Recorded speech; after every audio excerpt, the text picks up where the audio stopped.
자, 그렇다면 우리가 하나님을, 예수님을 섬기고 복종하는 우리 구체적인 방법 세 가지를 한번 살펴보도록 하겠습니다. 우리가 지금 이 자리에 나와서 예수님을 섬기는 거, 이것은 예배당에서 섬기는 거지만 우리가 일상에서 예수님을 섬기는 방법이 있습니다. 그 첫 번째는 뭐죠? 바로 여러분들의 주변에 있는 가난한 자를 도와주는 것입니다. 예수님을 우리가 섬기는 것은 뭐죠? 우리 주변에 있는 가난한 이들을 돕는 것이 바로 섬김이라는 것이죠. 마태복음 10장 42절. 또 누구든지 제자의 이름으로 이 작은 자 중 하나에게 냉수 한 그릇이라도 주는 자는 내가 진실로 너희에게 이르노니 그 사람이 결탄코 상을 잊지 아니하리라. 예수님께 우리가 한다. 예수님께 우리가 뭔가 봉사하고 섬긴다. 이것은 여러분의 주변에 있는 나보다 더 힘들고 괴롭고 외롭고 가난한 이들을 섬기는 것. 그들의 친구가 되어주는 것. 그들의 말벗이 되어주는 것. 그들이 힘들고 어려울 때, 그들이 수술비가 없을 때, 그들이 병원 갈 돈이 없을 때 조용히 봉투 하나를 놓고 오는 것. 이게 바로 예수님을 섬기는 것입니다. 요한 웨슬리가 그런 얘기를 했죠. 구원받은 사람들은 이웃 돕기를 해야 된다. 그게 성화의 증표이다. 이런 말을 합니다. 그래서 재정의 3대 원리를 말하죠. 요한 웨슬리가 이렇게 말을 합니다. 열심히 벌어라. 열심히 저축하라. 그리고 열심히 주어라. 첫 번째, 열심히 벌어야 합니다. 우리가 무슨 짓을 해서라도 돈을 벌어야 한다는 것이 아니라 하나님이 주신 선한 달란트를 가지고 여러분 최선을 다해서 돈을 버시기 바랍니다. 정말 일할 수 있는 시기는 오래지 않습니다. 일할 수 있는 시기는 한정되어 있습니다. 여러분 일할 수 있을 때 정말 열심히 일하시기 바랍니다. 내가 있는 곳이 평생 직장이라 생각하고 열심히 일하시기 바랍니다. 두 번째, 요한 웨슬리는 열심히 저축하라고 말을 합니다. 저축해야죠. 그런데 여러분, 요한 웨슬리는 이 당시에 스마트폰을 해봤겠습니까? 못 해봤을 겁니다. 요한 웨슬리는 이 당시에 KTX를 타보지 못했습니다. 근데 만약에 요한 웨슬리가 이 당시에 살았지만 만약에 우리가 사는 이 시대에 살았다면 아마 투자했을 거라고 했을 것입니다. 여러분, 저축도 하고 투자도 하시기 바랍니다. 가치 투자도 해야죠. 자본주의 근간이 또 투자 아닙니까? 세 번째는 뭐죠? 나눠주라는 것입니다. 우리가 열심히 벌고 열심히 저축해서 뭐 하라고요? 이웃에게 나누기 위하여 열심히 벌고 저축하라는 거죠. 그래서 누가복음 16장 9절 불의한 재물로 친구를 사기라 라는 말을 인용하면서 요한 웨슬리는 우리 주변에 있는 외롭고 고통받고 가난하고 힘겹게 살아가고 있는 이들을 위하여 재정을 쓰라 이렇게 말을 합니다.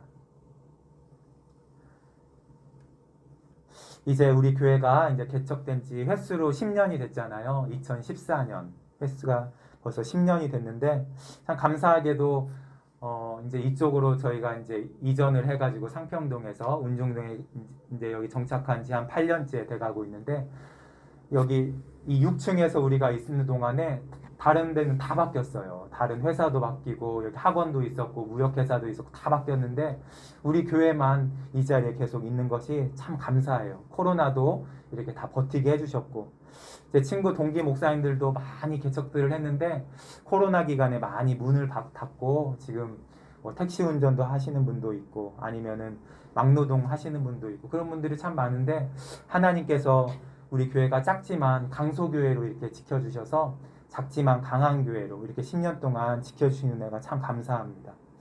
2014년에 여러분들 잘 아시다시피 우리 교회는 무에서 시작됐잖아요.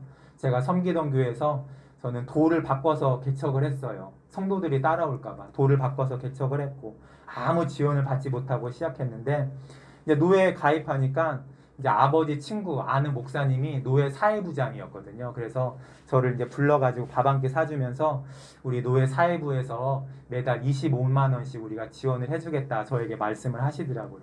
저는 너무 그게 감사했어요 처음에는. 근데 생각을 해보니까 좀 자존심도 상하고 아무리 개척을 했어도 노회 사회부에서 25만 원 받기가 좀 그렇더라고요. 저보다 더 힘든 교회도 있을 텐데 그래서 신청을 하지 않았어요. 솔직한 심정으로 정말 누군가 지원해줬으면 좋겠다는 마음이 있었지만 제가 그때 생각했던 것은 뭐죠? 받는 교회가 아니라 주는 교회가 되자. 저희 아버지 교회는 70개 교회와 단체를 도와줬거든요. 70개 교회와 단체는 굉장히 많은 거예요, 여러분. 지금 저희 교회는 아직 3개밖에 도와주지는 못하고 있지만 여러분 그때부터 저는 주는 교회가 되고 싶었어요. 그래서 조금이라도 개척할 때부터 이렇게 주변을 이렇게 도와주고 작은 교회나 단체들을 도와주기 시작했는데 여러분 저는 그런 마음이 있어요. 주는 교회 어떤 것을 줘야죠? 3가지를 줘야 합니다. 첫 번째는 복음을 주는 교회. 복음을 주는 교회. 복음은 여러분 새로운 것을 전하는 것이 아니라 우리가 잊고 있는 것을 하나님의 원색 복음을 전하는 것이 바로 복음입니다. 복음을 주는 교회. 2번째는 은혜와 사랑을 주는 교회. 그리고 3번째는 빵을 주는 교회. 이것이 제 교회의 철학 중에 하나입니다.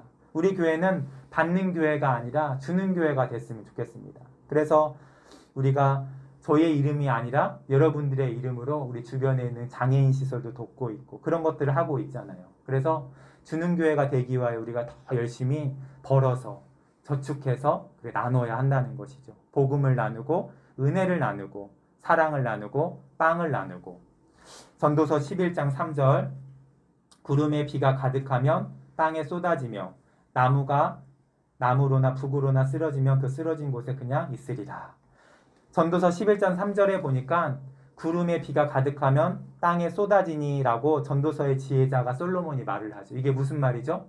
우리가 구름과 같은 인생을 살라라는 거예요. 구름은 어떻죠? 하늘에 있는 구름은 땅에 있는 수증기를 다 모으잖아요. 수증기를 다 모으고 모아서 구름에 수증기가 가득하면 어떻게 되죠? 물이 되어서 그것이 다 땅으로 다 내려보내잖아요. 그럼 어떻게 됩니까? 이 모든 천지가 다 살아나잖아요. 풀들이 살아나고 나무가 살아나고 동식물이 살아나고 우리도 살아나잖아요. 이게 바로 구름과 같은 성도의 삶이라는 것입니다. 정말 여러분 열심히 일하시기 바랍니다. 힘들고 어려워도 이를 악물고 여러분들이 하고자 하고 있는 일들을 최선을 다해서 열심히 하시기 바랍니다. 저축도 많이 하고 가치 투자도 하고 돈을 많이 벌어서 뭐 해야 되죠? 우리 가난한 이웃을 위하여 많이 써야 한다는 것이죠. 2번째 우리가 예수님을 섬길 수 있는 방법은 연보라는 것입니다. 우리가 하나님께 다시 돌려드리는 거죠. 하나님은 우리에게 재정을 주시지만 우리는 다시 하나님께 재정을 돌려드립니다. 왜 그렇죠? 하나님이 나의 주인이기 때문에. 이 연보가 우리가 하나님을 섬기는 또 길이라는 거죠. 여러분 생각을 한번 해보세요. 하나님은 이 세상을 만드신 모든 것을 다 갖고 계신 분이잖아요. 하나님은 필요한 것이 없어요. 우리의 돈이 필요하겠어요? 돈이 필요 없어요, 하나님은. 하지만 우리에게 돈을 하나님께서는 받으시는 이유는 더 많은 복을 주기 위하여 우리에게 연보를 명령하신 것입니다. 예전에 저와 제 아내가 생일이었는데 제가 생일이 되면은 저희 아들들에게 섬기는 방법을 꼭 알려줍니다. 제가 어렸을 때 그렇게 컸거든요. 섬기는 방법을 항상 가르침을 받았어요. 교회 가면 아버지 목사님이 부모를 섬겨라, 부모를 이렇게 공경하라 이런 것들을 항상 들었을 때 제가 그 섬기는 방법을 배웠고 또 이제 자녀가 태어나서 그 섬기는 방법을 가르칩니다. 많은 자녀들이 부모를 섬기는 줄을 몰라요. 왜 그렇죠? 가르치지 않았기 때문에. 여러분 효도도 가르치는 것입니다. 저희 아버지 어머니는 저에게 효도에 대해서 많이 가르쳤어요. 설교를 통하여 말씀을 통하여. 그래서 여러분 효도해야 돼요. 그래서 이제 제 생일과 아내 생일이 이제 비슷해가지고 아들들 둘을 이제 오라고 해가지고 그렇게 얘기를 했어요. 엄마 아빠 생일인데 식사 대접 한번 해라 이렇게 얘기했더니 이제 아이들이 이제 지갑을 서로 가져왔는데 첫째는 지갑을 열어보니까 12,000원이 있었고 둘째는 10,000원이 있더라고요. 그래서 자기들이 이제 10,000원을 각출해가지고 엄마 아빠 식사를 대접한다고 했습니다. 그럼 어떻게 하죠? 이제 외식을 하고 가면은 분명히 20,000원이 넘잖아요. 4명이 식사를 하니까. 그럼 아빠 어떻게 해요? 저 20,000원밖에 없는데.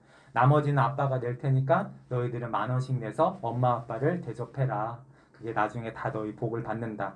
그래서 이제 식당에 가서 식사를 맛있게 하고 이제 집에 왔습니다. 그래서 저는 이제 기회만 살피는 거예요. 언제 아이들에게 돈을 줄 수 있을까? 기회만 살피는 거예요. 근데 집에 와가지고 애들이 이제 노는 것을 보니까 이제 형이 지갑을 보니까 2,000원이 있고 이제 동생은 돈이 아무것도 없는 거예요. 그것을 보고 형이 동생한테 1,000원을 이렇게 주더라고요. 또 돈이 하나도 없으니까 혹시 밖에 나가서 놀 때 이거 가지고 써라 하고 또 동생이 없을 때는 형한테 주기도 하고 또 형이 그날은 2,000원이 있으니까 1,000원을 주는 모습을 보고 제가 마음이 참 좋더라고요. 그게 뭐죠? 바로 기회예요. 그래서 그 애들을 2명을 불러가지고 제가 이랬어요. 너희들 커서도 이렇게 서로 돕고 지내라. 아빠의 마음이 지금 너무 좋구나. 앞으로도 이렇게 지내라는 마음으로 내가 보너스를 줄게 하고 아이들에게 2만 원씩을 줬습니다. 아이들이 너무 좋아하더라고요. 여러분, 이게 바로 하나님의 마음 아니겠습니까? 육신의 아버지의 마음도 이런 거예요. 육신의 아버지도 돈이 필요 없어요. 저는 아이들에게 죽을 때까지 제가 평생 사줄 수가 있어요. 최상의 음식을 사줄 수가 있어요. 하지만 아이들에게 저에게 섬기라는 법을 자꾸 가르칩니다. 이유는 뭐죠? 더 많은 것을 주기 위하여. 더 많은 복을 주기 위하여. 하나님이 우리에게 왜 연보 생활을 가르치죠? 더 많이 주기 위하여. 하나님은 여러분 돈이 필요 없습니다. 하나님이 무슨 돈이 필요합니까? 하지만 하나님께서는 그 물질 생활을 통하여 그 섬김을 가르치기 위하여 우리에게 연보를 말씀하시고 우리에게 기회를 보시고 더 많은 복을 주시는 것이 바로 우리 하나님이라는 것이죠. 로마서 15장 27절 저희가 기뻐서 하였거니와 또한 저희에게 그들은 빚진 자니 만일 이방인들이 그들의 영적인 것을 나눠 가졌으면 육적인 것으로 그들을 섬기는 것이 마땅하니라. 사도 바울이 말을 합니다. 우리가 영적인 것을 하나님께 받았으면 우리는 어떻게 해야 된다고요? 육적인 것을 주는 것이 마땅한 것이다. 우리가 교회에서 영적인 것을 받았으면은 우리가 다시 하나님께 육적인 것으로 연보로 섬기는 것이 마땅하다라는 것입니다. 세 번째, 예수님을 삶 속에서 섬길 수 있는 세 번째 방법은 예수님을 자랑하고 예수님을 찬양하는 삶을 사시기 바랍니다. 여러분, 삶 속에서 주일날만 하나님을 찬양하지 말고 월요일에서 토요일까지도 예수님을 자랑하시기 바랍니다. 예수님을 높이시기 바랍니다. 예수님을 찬양하시기 바랍니다. 입술로만이 아니라 나의 삶으로 예수님을 자랑하는 삶을 사셔야 한다는 것이죠. 그게 우리가 예수님의 배경이 되는 삶입니다. 여러분들이 주인이 되면 안 돼요. 여러분들이 스포트라이트를 받으려고 하면 안 돼요. 우리가 주인이 되고 예수님을 배경으로 밀어넣는 것은 마치 에덴 동산에서 내가 선악과를 먹음으로 말미암아 내가 하나님이 되려고 하는 교만과 똑같다라는 것입니다. 여러분, 하나님을 높이시기 바랍니다. 어딜 가나 예수님을 자랑하시기 바랍니다. 여러분들이 배경이 되고 예수님이 주인으로 예수님이 스포트라이트를 받게 하는 것이 바로 일상의 삶 속에서 예수님을 높이는 삶이라는 것입니다. 안도현 시인의 연어라는 책을 보면은 이런 내용이 있습니다. 많은 분들이 이 책을 보셨겠지만 제가 한번 한 대목을 읽어드리도록 하겠습니다. 그럼 아저씨의 삶의 이유는 뭔가요? 그런 내가 지금 여기 존재한다는 그 자체야. 존재한다는 게 삶의 이유라니요. 그래, 존재한다는 것. 그것은 나 아닌 것들의 배경이 된다는 뜻이지. 배경이란 뭐죠? 내가 지금 여기서 너를 감싸고 있는 것. 나는 여기 있음으로 해서 너의 배경이 되는 거야. 이제 조금 알겠니? 네, 별이 빛나는 것은 어둠이 배경이 되기 때문이겠죠? 그렇지. 그리고 꽃이 아름다운 것은 땅이 배경이 되어주기 때문이라고요? 그렇지. 여러분, 우리가 예수님의 배경이 되는 삶을 살아야 합니다. 그래야만이 예수님이 아름답게 빛날 수 있는 것입니다. 세상 사람들은 여러분 예수님이 누군지 모릅니다. 그냥 2000년 전에 팔레스틴에 살았던 성인 군자로만 아는 거예요. 그런데 예수님은 여러분들이 배경되는 그런 인생을 살았을 때 여러분들이 예수님을 섬기고 자랑하고 높이면은 예수님은 아름답게 주인이 되어서 많은 세상 사람들이 예수님이 구원자라는 것을 그때 비로소 알게 되는 것입니다. 양이 깨끗한 이유는 뭐죠? 땅이 배경이 되었기 때문입니다. 여러분, 꽃이 아름다운 이유는 뭐죠? 초록색 잎이 배경이 되었기 때문입니다. 별이 아름다운 이유는 검은 하늘이 배경이 되었기 때문이고 장미가 아름다운 이유는 안개꽃이 배경이 되었기 때문입니다. 샤론의 꽃 예수, 샤론의 꽃 예수. 꽃과 같은 예수님이 우리의 아름다운 이유는 이 세상에서 아름답게 꽃으로 피어나는 이유는 바로 우리가 예수님의 배경이 되기 때문입니다. 여러분 잘 아시다시피 한국 기도원 협회라는 곳이 있습니다. 기독교 실업인들과 전문인들로 구성된 신약 성경을 많은 사람들에게 배포하는 일을 하는 것이 한국 기도원 협회인데 한때 제가 이제 이 기도원 협회 장로님들을 많이 만난 적이 있어요. 정말 1년에 뭐 수십 명을 만난 적이 있는데 한때 이 기도원 협회에서 유행했던 말이 있어요. 어떤 말이냐면은 모든 게 하나님의 백이었다고. 이 말을 참 많이 하더라고요. 정말 학을 뛸 정도로 정말 많이 들었는데 제가 장로님들한테 이런 얘기를 해요. 장로님 참 건강해 보이시네요. 그러면 목사님 이게 다 하나님의 백입니다. 하나님이 지켜주셔서 그렇습니다. 아, 장로님 이번 회사가 굉장히 경영이 잘 되고 매출이 많이 올랐다면서요. 그러면은 아, 목사님 이게 다 하나님의 백이죠. 다 하나님이 해주셨습니다. 제가 한 게 아무것도 없습니다. 한때 기도원 옆에 이 장로님들이 이 말을 참 많이 했어요. 그게 유행처럼 밈처럼 막 이렇게 돌았던 것 같아요. 제가 아직도 기억이 나요. 이 말들이 다 하나님의 백이었다고, 하나님이 다 이뤄주셨다고. 이게 여러분 일상 삶에서 하나님을 자랑하는 것입니다. 하나님을 찬양하는 것입니다. 내가 한 게 아니라 모든 것이 다 하나님이 해주셨습니다. 우리가 하나님의 배경으로 살면은, 예수님의 배경으로 살면은 예수님이 높아지시는 것입니다. 이게 바로 우리 성도가 예수님을 섬기고 복종하는 삶이라는 것이죠.